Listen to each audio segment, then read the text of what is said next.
Donald J. Trump is calling for a total and complete shutdown of Muslims entering the United States until our country's representatives can figure out what the hell is going on.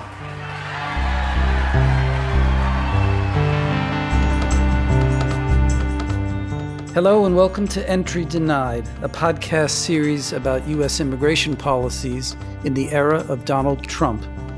I'm Aleinikoff. I'm director of the Zolberg Institute on Migration and Mobility at the New School in New York City. And I'm Deb Amos. I'm a journalist with National Public Radio, and I report on immigration.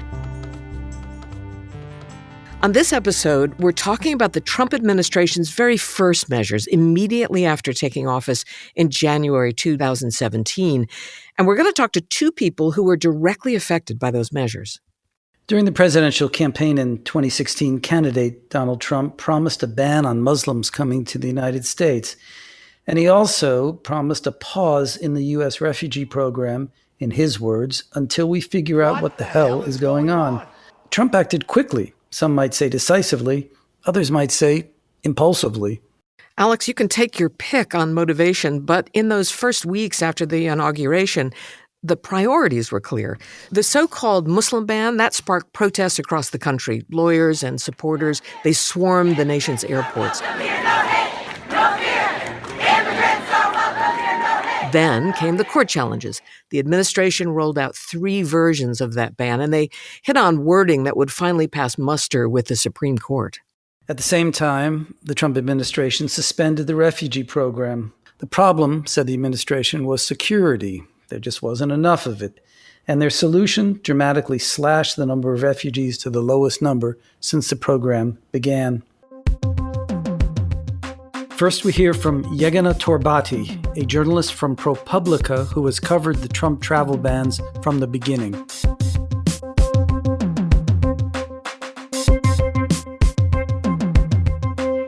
I'd like to welcome you, Yeganeh. Thank you so much for having me. We want to talk about travel bans because there's been a number of them, but we want to go back to the very first one. And that one has been called the Muslim ban, almost always in quotation marks when you see it now in the media. The Trump administration put this in place immediately after taking office. Why was it called the Muslim ban? It really grew out of a campaign plank that President Trump adopted during the 2016 presidential campaign, in which he basically promised to temporarily bar Muslims from entering the United States. And the context was it was coming right after the terrorist attack in San Bernardino, California.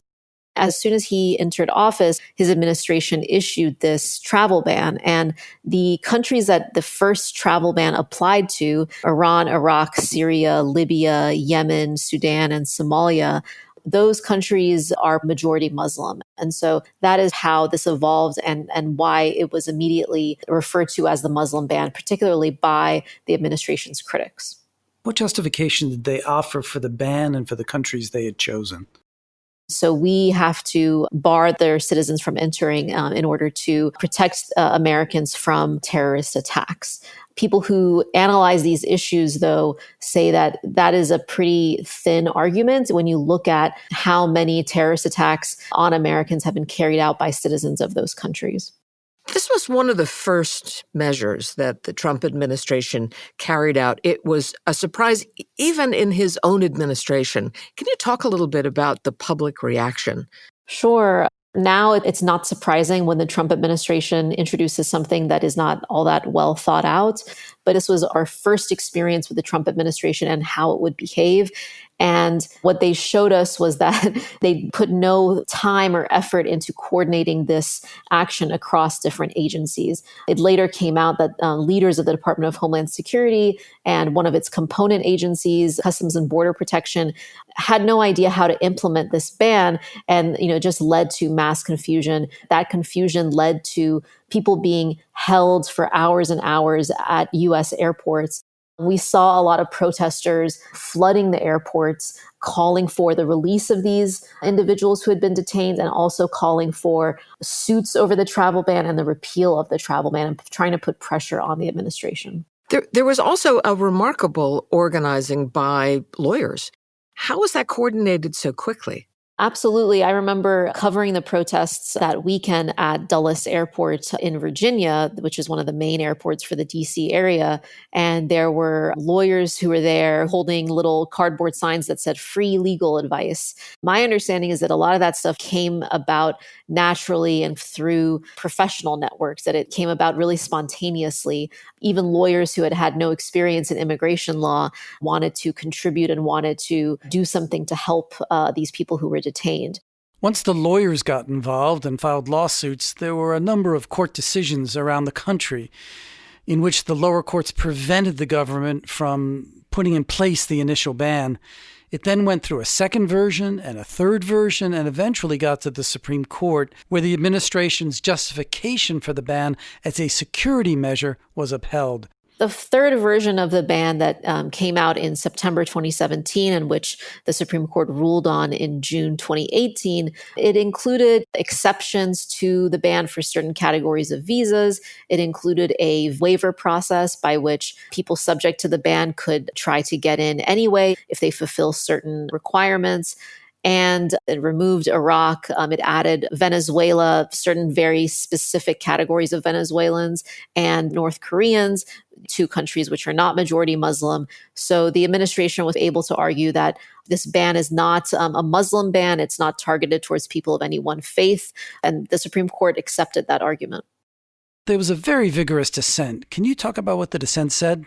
The dissent by Sonia Sotomayor really stood out. And in particular, the fact that she chose to quote many of President Trump's own statements about Muslims and the Muslim faith.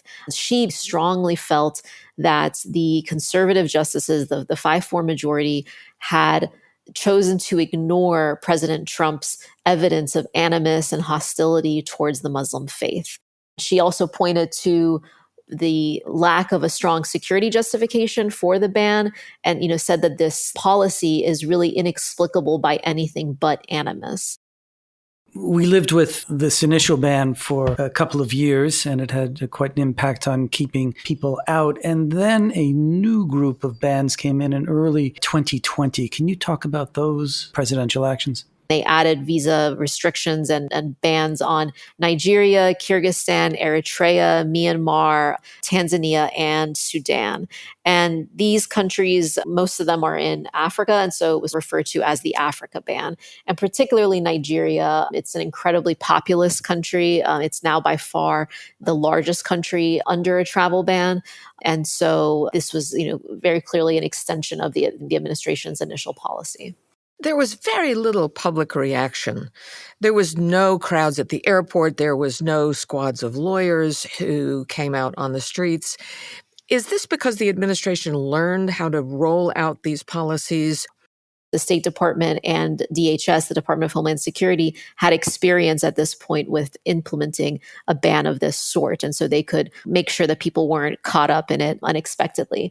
We're 3 years into this administration. There's a lot of fatigue among people who oppose the administration in terms of there being one new immigration action after another. I think it can be quite difficult for people to keep up and also maintain their level of outrage. And then came COVID. So Trump imposed bans on people who'd been in China and in Europe and reached agreements with Mexico and Canada to prevent travel over those borders. And they were justified on health grounds. And then he adopted what people are calling now the green card ban, where he basically said people trying to come to the United States on immigrant visas would not be able to enter either. And that was justified on economic grounds. Can you talk about the impact of that ban? It's a very broad ban, and some of it is a little bit redundant because the State Department had largely closed its consulates and embassies in terms of their processing of applications. The president just extended that ban through the end of the year, and that will have a large impact on people seeking to come to the United States. Of course, a large chunk of the people who are trying to come are people actually coming on family visas. So they're not coming here to work.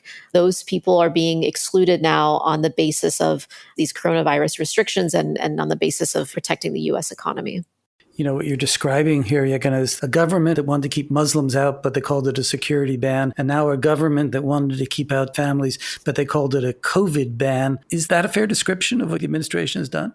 So I personally think that the initial travel ban is a sort of decoder ring that we can use to interpret the rest of the Trump administration, just in terms of how they approached it and then how their policy on that changed over the years. I think what that shows us is the administration grew very adept at using the national security bureaucracy to achieve its immigration goals.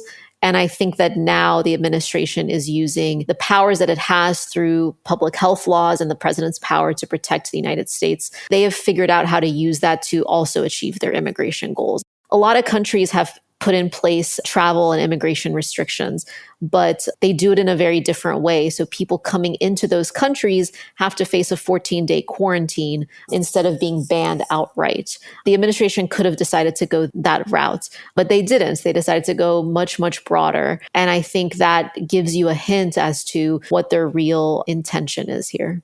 Let's use your decoder ring to ask, is this about saving American jobs? Is this about keeping Muslims out? Is this about shutting all the doors? I can only look at the facts, right? The evidence that we have on the first travel ban, the one that is still in place today, is that the president said he wanted to ban Muslims from entering the United States during the campaign. And then his administration figured out a way to adapt that into a form that is legal or at least approved by the Supreme Court. And it worked. The number of visas going to those countries has dropped drastically.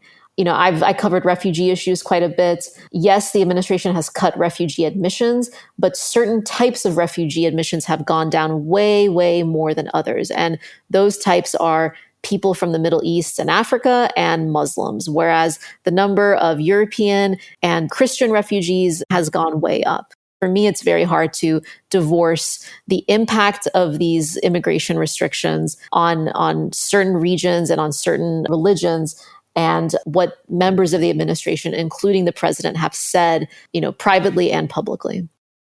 Yegana, the history of immigration policy in this country has been open the door, close the door. In the 1920s, we had the most restrictive immigration policies in the country's history, and it stayed that way till 1965. We now have an administration that is doing their best to close the door. Does this go with the Trump administration? Or does this last for decades? I think that this suite of Trump policies will be out the door as soon as Trump is no longer president. I think that if the administration had gone about it in a different way in terms of being more deliberative, trying to seek some sort of consensus on, we need more vetting, we need more security, we need to restrict nationals from this country, et cetera, and try to bring along some allies, I think these policies would have been a bit more longstanding. But they've become so associated with the president, and his words about the people targeted by these restrictions have been so inflammatory that I just can't see any Democratic president abiding by these and keeping them in place. I don't know what would happen under another Republican administration.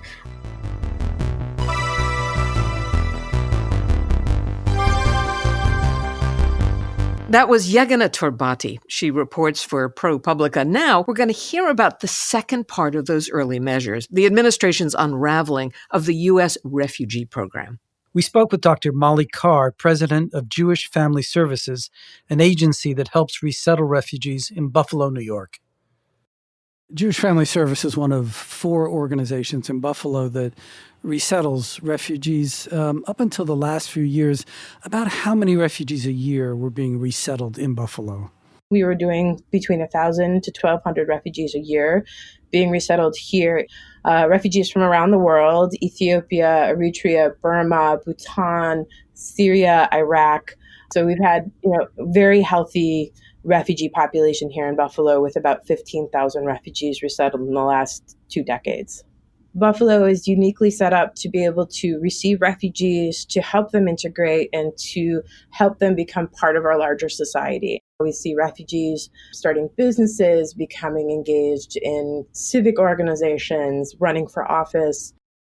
You know, in January of this year, President Trump issued an executive order that gives states and localities the right to say, we don't want any refugees resettled in our state or our locality. And Texas Governor Greg Abbott announced that Texas will not be accepting any refugees. Buffalo clearly has not gone that route. Has there been a reaction to the president's order in Buffalo? It did cause concern for people who were seeing things being said in the news about, well, we don't want refugees here, or it happening in other communities, and wondering if that would be the same here. The city of Buffalo, the county of Erie, and the state of New York all committed to continuing the resettlement of refugees in this community, which I think had a very powerful impact in making sure that the refugees that are currently here understand that they are welcomed and we want them to be part of our community. A lot of refugee resettlement is actually family unification, where members who were left home are now able to join people who've been admitted here as refugees. So to what extent do you think the Trump order here and the reduction in numbers is actually getting in the way of family unification? Starting with the initial ban, families were separated because they were not allowed to come here based on the countries they were coming from, whether it was Syria, Iraq, Afghanistan, Somalia. So that created an immediate inability for families to reconnect, even if they had gone through the refugee process.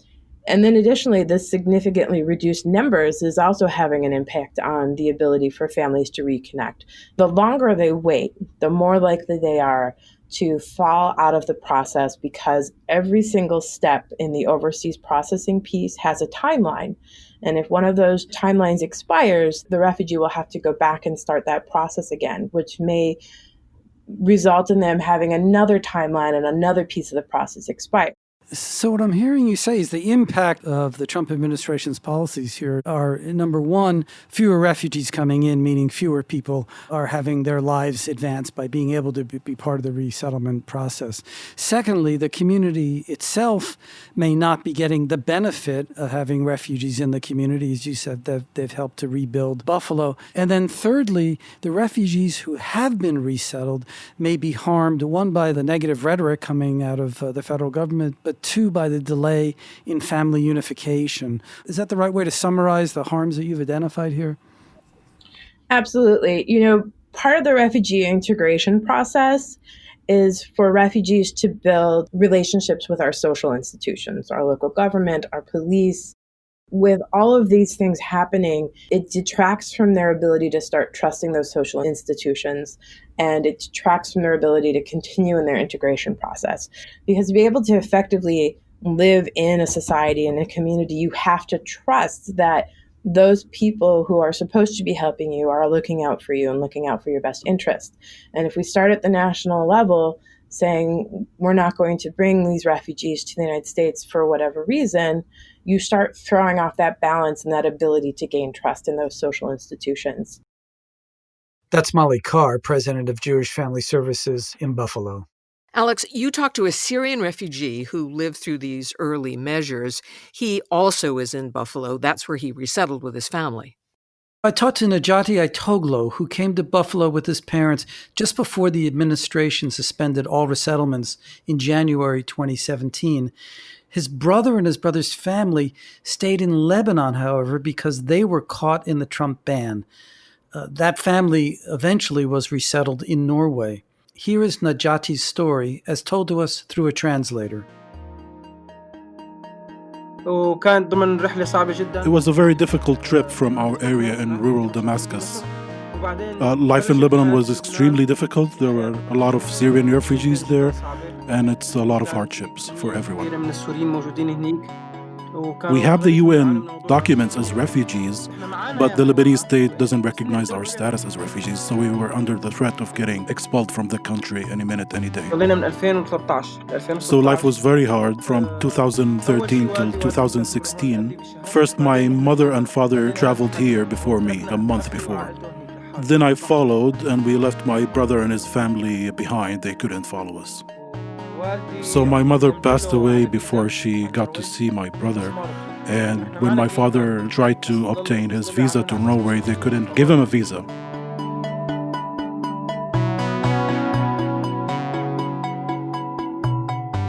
When the travel ban was enacted, a lot of people in the community here, most of them actually, had signs on their houses and on their homes saying that we welcome refugees and that you should be here and you're part of our community. They were very welcoming to us. I would say to President Trump that he might think that he is doing the right thing for his country when he bans refugees. But I would say that actually 90% or more of the refugees who come here, they work, they have jobs, they serve their community, and they pay their taxes. They're doing a lot of good work here. Alex, we heard that the Trump administration managed to normalize travel bans and later issued more extensive bans as a response to the COVID pandemic. In fact, in March 2020, the administration suspended all refugee resettlement and at the same time ended asylum at the southwest border. You know, it's the responsibility of Congress to write the immigration laws, but President Trump, by issuing ban after ban, has fundamentally altered the legal immigration system of the United States. And at what cost? I mean, there's an obvious cost to immigrants and refugees who were barred from entering, but also a cost, as we heard from Molly Carr, to U.S. communities who miss out on the benefits that immigrants and refugees bring.